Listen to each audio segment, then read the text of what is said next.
95 news speed news కి స్వాగతం.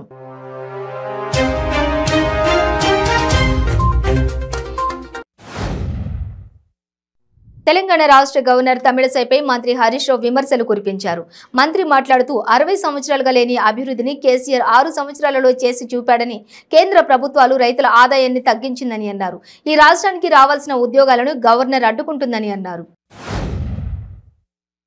నిర్మల్ జిల్లా కేంద్రంలోని దివ్య గార్డెన్లో నిర్వహించిన బీఆర్ఎస్ నియోజకవర్గ స్థాయి సమావేశంలో మంత్రి అల్లుల ఇంద్రకరణ్ రెడ్డి చేసిన వ్యాఖ్యల వెనుక మర్మమేంటని నిర్మల్ నియోజకవర్గ ప్రజలు అనుకుంటున్నారు. ఈ క్రమంలో ఇంత వయసు వచ్చినందున ఇక రాజకీయాలంటే ఇష్టం లేదని, రేపొద్దున ఎవరొచ్చి నిలిచినా కూడా తనకు అభ్యంతరం లేదని అన్నారు. సెల్ ఫోన్ చోరీ కేసులో ఠానాకు తీసుకువచ్చిన అనుమానితుడిని పోలీసులు తీవ్రంగా కొట్టడంతో మృతి చెందిన ఉదంతం ఇది. ఈ సంఘటన తుకారాం గేట్ పోలీస్ స్టేషన్ పరిధిలో చోటు చేసుకుంది. యాదాద్రి భువనగిరి జిల్లా చౌటుప్పల్ మున్సిపల్ కేంద్రంలో వ్యవసాయ మార్కెట్లో తడిసి ముద్దైన ధాన్యం కుప్పలు చూసి రైతులు ఆవేదన వ్యక్తం చేస్తున్నారు. వర్షం పడ్డప్పుడు వరద నీరు వెళ్లే సరైన వసతులు లేకపోవడంతో మార్కెట్లో వర్షపు నీరు నిలిచిందని తెలిపారు. దాహం తీర్చుకోవడానికి ఓ కుక్క నానా తంటాలు పడింది. ఓ ఇంటి ముందు ప్లాస్టిక్ వాటర్ క్యాన్లో నీళ్లు కనబడడంతో దాహం తీర్చుకుందామని అందులో తలపెట్టి ఇరుక్కుపోయింది. దీంతో కుక్క నరకం చూసింది. ఈ ఘటన జగిత్యాల జిల్లా వెంకట్రావుపేటలో చోటు చేసుకుంది. రంగారెడ్డి జిల్లా రాజేంద్రనగర్లో సొరంగం కలకలం రేపుతోంది. సొరంగంలో గుప్త నిధులు ఉండవచ్చనే ఉద్దేశంతో లోపలికి వెళ్లారు 4 యువకులు. లోపలికి సగం దూరం వెళ్లిన తర్వాత పెద్ద నాగుపాము ప్రత్యక్షం కావడంతో ఇంకేముంది, వారికి ప్రాణం పోయినంత పనైంది. భయంతో బయటకు పరుగులు తీశారు. అవినీతి నిరోధక శాఖ కొరడా జుళిపించింది. ఏపీ వ్యాప్తంగా తహసీల్దార్, సబ్ రిజిస్ట్రార్ కార్యాలయాల్లో సోదాలు చేసి లక్షల్లో నగదు స్వాధీనం చేసుకుంది. ఓ తహసీల్దార్, ఓ హౌసింగ్ ఏఈని రెడ్ హ్యాండెడ్ గా పట్టుకుంది. సాయంత్రం మొదలైన సోదాలు కొన్ని ప్రాంతాల్లో రాత్రి వరకు కొనసాగుతున్నాయి. అనకాపల్లి జిల్లా అనకాపల్లి మండలం దిబ్బపాలెం గ్రామంలో పెంటకోట మధుకిరణ్ ఆత్మహత్యకు పాల్పడ్డాడు.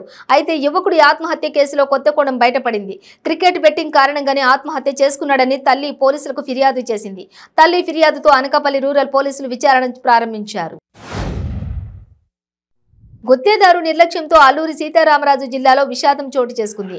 హుకుంపేట మండలంలో ఇటీవల కాలంలో హైవే రోడ్డు నిర్మాణం పనులు జరుగుతున్నాయి. అయితే గుత్తేదారు నిర్లక్ష్యంతో రోడ్డుకి ఇరువైపులా కాల్వర్టులు తీయకుండా విడిచిపెట్టడంతో కురుస్తున్న అకాల వర్షాలకు రోడ్డుకు చుట్టుపక్కల నీటి నిల్వలతో చెరువుల్లా మారాయి. నగరంలోని ఆర్కే బీచ్ లో ఒక యువతి అనుమానాస్పద స్థితిలో మృతి చెందింది. మృతదేహంపై లోదుస్తులు మాత్రమే ఉండడంతో అనేక అనుమానాలకు వ్యక్తమవుతున్నాయి. యువతి రాసిన సూసైడ్ నోటు బట్టి భర్తతో మనస్పర్ధాల కారణంగా ఆత్మహత్యకు పాల్పడినట్లు పోలీసులు భావిస్తున్నారు. కామారెడ్డి జిల్లాలో వర్షాలకు దెబ్బతిన్న పంటలను టీపీసీసీ చీఫ్ రేవంత్ రెడ్డి పరిశీలించారు. ఈ సందర్భంగా ఆయన మాట్లాడుతూ తెలంగాణ రాష్ట్రంలో ఉమ్మడి రాష్ట్రంలో కంటే అత్యధికంగా రైతులు ఆత్మహత్య చేసుకుంటున్నారన్నారు. 9 ఏళ్లలో రైతులు ఏ ఒక్క రోజు కూడా సంతోషంగా లేరని అన్నారు. ఐపీఎల్ క్రికెట్ బెట్టింగ్ కి పాల్పడుతున్న 9 మందిని అదుపులోకి తీసుకున్నారు మిర్యాలగూడ వన్ టౌన్ పోలీసులు. ఈ సందర్భంగా జిల్లా ఎస్పీ అపూర్వారావు సమక్షంలో మీడియా ముందు నిందితులను ప్రవేశపెట్టారు పోలీసులు. నిందితుల నుండి 1,12 లక్షల నగదు, 30 లక్షల విలువైన 2 కార్లు, 3 లక్షల విలువైన 14 సెల్ ఫోన్లను స్వాధీనం చేసుకున్నారు. అకాల వర్షానికి జరిగిన పంట నష్టం పరిహారం కోసం బీఆర్ఎస్ ఎమ్మెల్యే ముత్తిరెడ్డి యాదగిరి రెడ్డి నిరసనకు దిగారు. నర్మెట్ట వద్ద రైతులు, వామపక్ష నేతలతో కలిసి నిరసన చేపట్టారు. ఎమ్మెల్యే మాట్లాడుతూ బీఆర్ఎస్ ప్రభుత్వం ఎకరాకు 10,000 ఇస్తోంది, కేంద్రం ఎకరాకు 30,000 పరిహారం ఇవ్వాలని అన్నారు. తన అన్న జగన్ సీఎం పదవిని, తన ఎంపీ పదవిని అడ్డు పెట్టుకుని వైఎస్ వివేక హత్య కేసు నుంచి బయటపడేందుకు అవినాష్ రెడ్డి ప్రయత్నిస్తున్నాడనే విషయం ఆయన మాటల్లోనే అర్థమవుతుందని టీడీపీ ఎమ్మెల్సీ బీటెక్ రవి అన్నారు. వివేకాను హత్య చేసిన తర్వాత రక్తపు మరకలను తుడిచిన అవినాష్ గురించి జిల్లా ప్రజలందరికీ తెలుసని చెప్పారు. నల్లగొండ జిల్లా కలెక్టరేట్లో జాతీయ మైనారిటీ కమిషన్ మెంబర్ సయ్యద్ సహజాది వ్యక్తిగత కార్యదర్శి రాజేష్ కుమార్ మీద రియాజుద్దీన్ అనే వ్యక్తి దాడికి పాల్పడ్డాడు. ఈ ఘటనపై జాతీయ minority commission member Syed Shahzadi SP అపూర్వరావుకు ఫిర్యాదు చేశారు. మహారాష్ట్ర చంద్రాపూర్ జిల్లాలో పిడుగుపాటుకు కార్మికుడు బలయ్యాడు. నడుచుకుంటూ వెళుతున్న వ్యక్తిపై పిడుగుపడ్డ ఘటన చోటు చేసుకుంది. చంద్రాపూర్లోని బొగ్గు గనిలో పనిచేస్తుండగా కోల్ మైన్స్ కాంట్రాక్ట్ కార్మికుడు మృతి చెందాడు. కోల్ మైన్ గనిలోని కార్మికుడిపై పిడుగుపడిన విజువల్స్ సీసీ కెమెరాలో రికార్డ్ అయ్యాయి.